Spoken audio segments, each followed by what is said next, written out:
Jaya TV நேயர்களுக்கு நமஸ்காரம். அர்த்தமுள்ள ஆன்மீகம் பகுதியில் உங்கள் அனைவரையும் சந்திப்பதில் மிக்க மகிழ்ச்சி. இன்னைக்கு நம்ம என்ன பார்க்க போறோம் சொல்லி பார்த்தோம்னா, ஒரு நேயரினுடைய கேள்விக்கான விடையைத்தான் பார்க்க போகிறோம். அவர் என்ன கேட்டிருக்கார் சொல்லி பார்த்தோம்னா, திருத்தியை திதியை அதிர்ஷ்டகரமான நாள் என்று கருதுவது எதனால் என்பதுதான் அவருடைய கேள்வியாக அமைந்திருக்கிறது. திருத்தியை திதி என்று சொன்னால் இதிலே வளர்பிறை திருத்தியை, தேய்பிறை திருத்தியை என்று இரண்டு வகையாக பிரிக்கலாம்.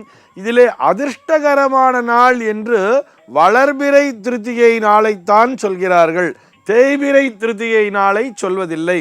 ஆக நாம் இந்த தேய்பிறை திருத்தியை என்கின்ற அந்த நாளினை மறந்து விடலாம், அதை இந்த கண்டிஷன்லேருந்து எடுத்துடலாம். ஆக அதிர்ஷ்டத்தை தருவது எதுன்னு சொல்லி பார்த்தோம்னா அது வளர்பிறை திருத்தியை நாள் என்று பரவலாக சொல்லப்படுகிறது.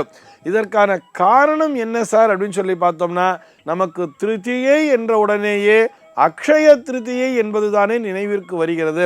இந்த அக்ஷய திருத்தியை என்று சொன்னால் அது குறைவில்லாமல் எடுக்க எடுக்க வளரக்கூடிய தன்மையை கொடுக்கக்கூடியது என்கின்ற பொருளிலே வருகிறது. க்ஷயம்னு சொன்னா குறைவு, அக்ஷயம்னு சொன்னா குறைவில்லாமல் நிரக்க கொடுத்து கொண்டே இருக்கக்கூடிய நாளாக அந்த நாளானது பார்க்கப்படுகிறது. அதற்கு காரணம் என்ன அப்படின்னு சொல்லி பார்த்தோம்னா, நம் கண்ணுக்கு தெரிந்த கிரகங்கள் இந்த சூரியனும் சந்திரனும், இந்த இரண்டு கிரகங்களுமே அந்த அக்ஷய திருதியை நாளிலே உச்சபலத்தோடு சஞ்சரிக்கும் என்பது ஒரு உண்மை. அதாவது சூரியனானவர் மேஷராசியிலே உச்சபலத்தோடு இருப்பார், சந்திரனானவர் ரிஷபராசியிலே உச்சபலத்தோடு சஞ்சரித்து கொண்டிருப்பார். அந்த நாளைத்தான் அக்ஷய திருத்தியை நாள் என்று சொல்கிறார்கள். குறைவில்லாமல் பலனை தரக்கூடிய நாளாக அந்த நாளானது பார்க்கப்படுகிறது.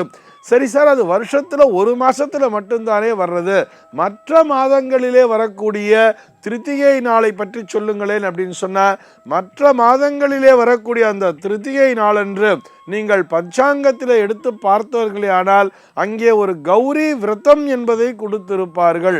ஒவ்வொரு திருத்தியை நாளன்றும் கூட ஒரு விரதம் என்பதை கொடுத்திருப்பார்கள்.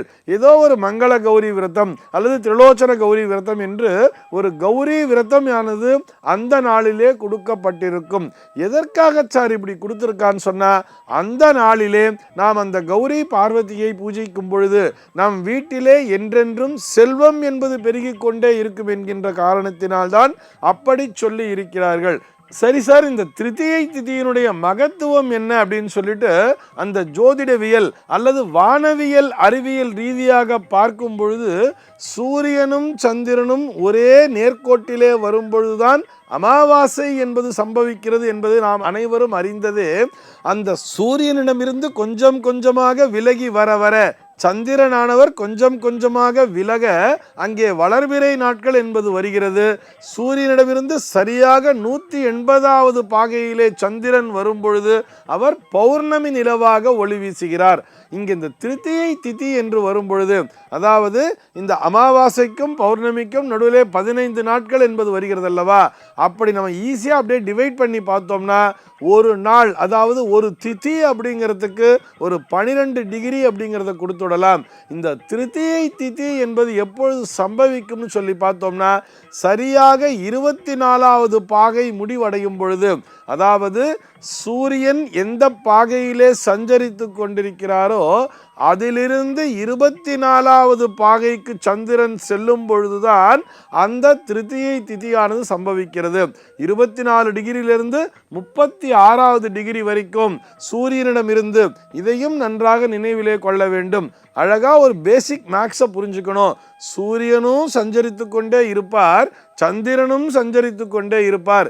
இங்கே சூரியனும் கொஞ்சம் கொஞ்சமாக டிகிரிஸுங்கிறது நகர்ந்துட்டே இருக்கும், அதே மாதிரி சந்திரனுடைய பாகையும் நகர்ந்துட்டே இருக்கும். இதில் அந்த 24வது பாகையிலிருந்து 36வது பாகைக்குள் வரும் பொழுது அந்த நாளானது மிகவும், அதாவது சந்திரனுக்கு மிகவும் சக்தி வாய்ந்த நாளாக பார்க்கப்படுகிறது. இதனை உணர்த்துகின்ற விதமாகத்தான் ஆன்மீக ரீதியாக பார்க்கும் பொழுது அந்த த்விதியை பூர்த்தியாகின்ற நேரத்திலே, அதாவது அந்த 2வது திதியாகிய த்விதியை என்பது வருகிறது அல்லவா, அதில் பார்க்கும் பொழுதுதான் நமக்கு 3ஆம் பிறை என்பது தெரிய தொடங்குகிறது. அந்த பிறை சந்திரனை இறைவனானவர் தலையிலே சூடிக்கொண்டார்னு சொல்றார்.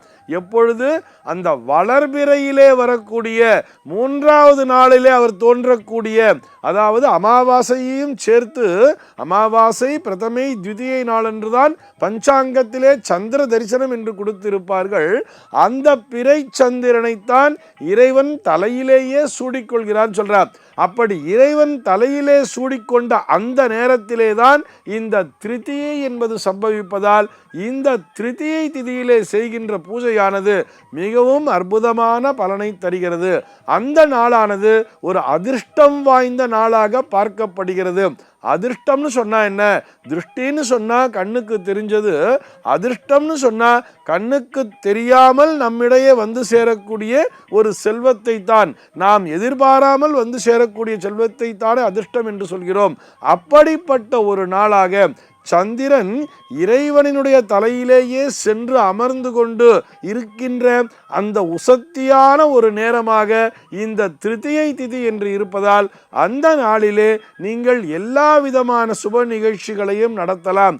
அந்த நேரத்திலே செய்கின்ற பூஜை அல்லது அந்த நேரத்திலே செய்கின்ற அந்த விசேஷமானது மிகவும் வளர்ச்சியினையும் வெற்றியினையும் தருகிறது என்பதால் தான் திருத்தியை திதியை ஒரு அதிர்ஷ்டம் வாய்ந்த திதியாக நம்முடைய முன்னோர்கள் சொல்லி இருக்கிறார்கள். சர்வே ஜனாः சுகினோ பவந்து.